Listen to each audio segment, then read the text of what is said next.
صل وسلم دائما أبدا على حبيبك خير الخلق كلهم.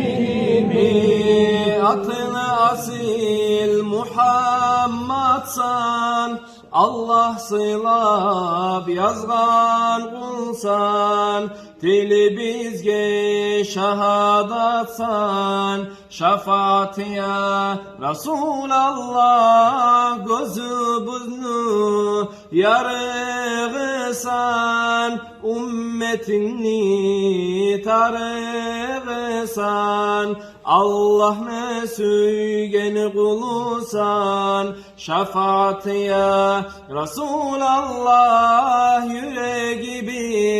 yüreği bizini Muhammed'in imanısan, mümin kullarını yanısan, şafaatiya Resulallah, gözleri bizini Muhammed'in nuru sensin, bar alam nebiyi sensin, şefaatiya Resulallah.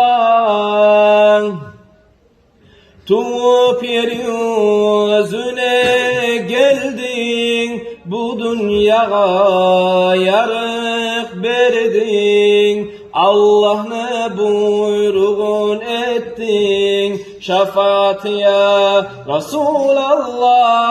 Tolgan ayday seni yüzün, şekerde tatlıdır sözün, ümmetine karat gözün, şefaatiya Resulallah.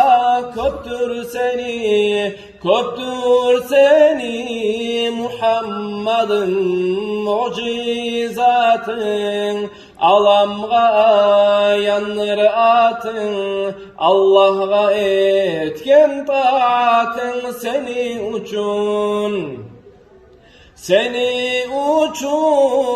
Muhammed'in kurdu dünyanı, bilmege borçlubuz onu, sen ümmetin nicanı, her kim tutsa seni sözün, şek yoktur görürdür yüzün, şefaat etersen özün, şefaatiya Resulallah.